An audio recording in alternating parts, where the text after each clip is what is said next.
Oke, jadi ini adalah kemungkinan apa yang terjadi untuk manhwa Magic Emperor 3 chapter mendatang. Nah, pada chapter sebelumnya berakhir hampir sama dengan apa yang Mimin sampaikan di video minggu lalu, yaitu saat Zofan mengeluarkan bahan-bahan untuk membuat pil tingkat 10, lalu Yansong terlihat sangat terkejut dan Zofan mengatakan jika Yansong boleh menggunakannya untuk membuat pil tingkat 10. Tapi Yanson khawatir akan menyia-nyiakan bahan tersebut karena itu adalah bahan yang langka. Tapi Zofan berkata, "Kenapa kau sangat takut? Aku memiliki banyak bahan-bahan langka tersebut." Dan itu membuat Yansong takjub juga. Ia pun mulai bereksperimen untuk membuat pil. 7 hari pun berlalu. Selama sela-sela waktu tersebut Zofan membuat boneka perangnya. Dan saat kembali, Yansong telah berhasil membuat pil tingkat 10. Itu membuat Zofan terkejut karena tidak butuh waktu yang lama baginya untuk bisa membuat ramuan tersebut. Zofan memujinya mati-matian. Walaupun memang banyak bahan yang harus ia gunakan, tapi itu tidak masalah. Ada lebih banyak lagi bahan-bahan yang ia dapatkan dari Kunpeng. Jika saja Zofan bertemu Yansong lebih cepat, mungkin ia telah menjadi alkemis yang lebih baik lagi. Zofan pun mencoba pil tingkat 10 yang dibuat oleh Yansong dan tidak butuh waktu yang lama. Setelah Zofan berkultivasi, ia pun langsung menerobos dari ranah Tianxuan tingkat 5 ke ranah Tianxuan tingkat 6. Setelahnya Zofan kembali meminta Yansong untuk membuat pil tingkat 10 lainnya. Tapi pil tersebut nantinya akan digunakan untuk menyembuhkan penatua Li Jingtian. Nah, di tengah-tengah perbincangan tersebut, tiba-tiba Luo Yunhai datang ke arahnya dan juga berteriak, "Kakak Zuo, ayah baptis dalam bahaya." Melihat kehadirannya, Yansong langsung memberikan salam kepada Luo Yunhai. Tapi Zofan sudah bisa menduga hal tersebut. Ia berkata, "Dugu Zantian, ia merupakan sosok yang sangat loyal, tapi terlalu kaku. Aku tahu hal ini pasti akan terjadi." Luo Yunhai menanggapinya, "Apa? Kakak Zuo sudah tahu?" Zofan berkata, "Ya, kau pikir kenapa di pertarungan sebelumnya saat pasukan mereka mengepung kita, aku mengabaikannya? Karena aku tahu benar ada orang lain yang lebih menginginkan kematiannya." Dan Luo Yunhai langsung menyambung, "Itu Quan Rong." Zofan menanggapinya, "Quan Rong, jadi begitu." Saat ini ia telah dikelilingi oleh pasukan Quan Rong. Luo Yunhai meminta kepada Zofan agar membantunya karena kalau tidak persediaan makanan mereka akan habis dan pada akhirnya mereka semua akan mati. Nah, di sini awalnya Zofan tidak ingin membantunya. Kenapa? Karena memang dari sifat Dugu Zantian yang terlalu patuh kepada atasannya, bahkan kala itu atau sebelumnya berniat untuk membunuh anak baptisnya sendiri. Jadi untuk apa membantu seseorang yang ingin membunuhmu? Yansong juga mengatakan hal yang sama, tidak perlu untuk membantunya. Tapi Luo Yunhai berbeda.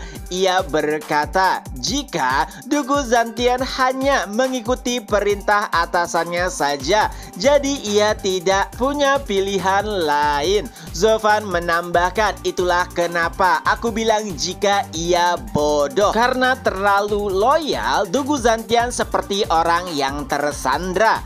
Mendengar hal tersebut, Luo Yunhai pun mengingatkan Zofan kepada kejadian yang terdahulu. Kenapa Zofan dahulu repot-repot menyelamatkan keluarganya? Zofan terdiam sejenak, lalu ia berkata, "Karena aku merasa tidak tenang." Dan itu juga apa yang dirasakan oleh Luo Yunhai saat ini. Lalu mendengar penjelasan tersebut, Zofan pun berkata kepada Yansong, "Penatua Li, panggil Sanzi muda. Kita bertiga akan menuju Ngarai Angsa." Nah, awalnya Yansong juga tidak terlalu setuju. "Penatua Zuo, lalu bagaimana jika setelah kita selamatkan mereka masih mengincar nyawa kita?" Lalu Zovan menjawab, tidak perlu khawatir. Yang aku lakukan hanyalah menuruti perintah tuanku. Sebagai seorang pelayan, tentu saja aku harus membuatnya senang. Mendengar kata-kata tersebut, Luo Yunhai pun tersenyum. Kembali ke ngarai angsa. Ya, walaupun ngarai tersebut telah dikelilingi oleh pasukan Quan Rong, tapi mereka sama sekali belum menembusnya. Beberapa orang mencoba untuk masuk tapi selalu gagal. Bahkan serigala pembantai yang merupakan ahli visi dewa tingkat 8 tidak bisa mengatasi seseorang yang menyerangnya saat mencoba memasuki ngarai tersebut. Ia melaporkan hal tersebut kepada Toba Tisan dan ternyata itu juga membuat Toba Tisan terkejut. Tapi ia juga yakin pada akhirnya mereka akan tumbang seiring berjalannya waktu. Di sisi lain, ternyata itu adalah ulah dari formasi 4 macan Tianyu. Berkat formasi tersebut sampai saat ini mereka bisa bertahan. Akan tetapi 100.000 prajurit telah mati akibat kelelahan dan tersisa 600.000 prajurit lagi. Di sela-sela perbincangan 4 macan Tianyu, Du Gufeng pun merasakan sesuatu. Ia berkata, "Keluar kau!" Dan ternyata itu adalah Ghost King. Ia langsung berkata, "Aku mendengar jika kelompok kalian sedang terdesak, jadi Yang Mulia mengirimkanku." Ya, itu membuat keempatnya merasa sedikit tenang. Kenapa? Karena Yang Mulia telah mengirimkan bala bantuan. Jadi di sini Ghost King meminta keempat macan Tianyu untuk membawanya kepada Komandan Dugu. Dan di dalam tenda komando, Dugu Zantian dan juga Ghost King pun bertemu. Nah, ternyata ini merupakan pertemuan pertama mereka berdua. Dugu Zantian langsung bertanya bagaimana kondisi Kaisar. Tentunya itu membuat Ghost King sedikit terkejut. Kenapa? Walaupun mereka sedang terpojok, tapi Dugu Zantian tetap memikirkan tuannya. Nah, Ghost King pun mulai menjelaskan bahwa pemberontakan yang dilakukan oleh Zhuge Chengfeng berhasil ia hentikan. Jadi tidak perlu khawatir. Mendengar hal tersebut, Dugu Zantian pun nampak tenang. Lalu ia juga bertanya bagaimana caranya untuk mengatasi situasi kali ini. Ghost King kembali berkata, "Oh, untuk itu aku memiliki dekrit Kaisar, tapi ini tidak boleh didengar oleh orang lain." Tentunya itu membuat keempat macan Tianyu terkejut. Dekrit macam apa yang tidak boleh didengarkan oleh siapapun? Tapi karena Dugu Zantian meminta mereka untuk keluar, mereka pun mau tidak mau menyetujuinya. Setelah tinggal berdua saja, Dugu Zantian pun kembali bertanya, "Jadi, dekrit macam apa itu?" Perlahan, Ghost King pun mendekati Dugu Zantian. Ia berkata, "Jadi, dekrit itu," dan tiba-tiba Ghost King malah menyerang Dugu Zantian yang tanpa pertahanan. Dugu Zantian berkata, "Jadi kau bersama para tikus itu?" Ghost King menjelaskan, "Dugu Zantian, asal kau tahu, yang menginginkan nyawamu bukanlah Zhuge Chengfeng karena saat ini ia berada di dalam penjara. Yang menginginkan nyawamu adalah Yang Mulia. Itu adalah hal yang sangat mengejutkan." "Apa?" kata Dugu Zantian. "Kenapa? Padahal aku sangat setia." Ghost King pun menjawab, "Ya, itu juga adalah hal yang menyakitkan menurut Yang Mulia karena kau sangatlah setia." Tapi untungnya keempat macan Tianyu mendengarkan sesuatu yang tidak normal terjadi di dalam dan mereka pun menerobos masuk. Lalu saat melihat jika ayah baptisnya diserang, itu membuat keempatnya geram. Mereka pun menyerang Ghost King, tapi sayangnya mereka bukanlah tandingan dari Ghost King. Walaupun menggunakan formasi, keempatnya dikalahkan dengan mudah. Dugu Zantian ingin membantu, tapi ia sudah tidak berdaya. Hingga tiba-tiba Saat Ghost King ingin melenyapkan 4 macan Tianyu, muncullah 3 orang yang menghentikan serangannya. Menyadari kehadiran 3 sosok tersebut tentunya membuat Ghost King terkejut. Apa? Gu Santong, Zofan, bagaimana bisa kau ada di sini? Adapun Luo Yunhai, ia nampak sangat khawatir tak kalah melihat kondisi ayah baptisnya dan juga kakak-kakak angkatnya. Karena kemunculan Gu Santong dan juga Zofan, tentu saja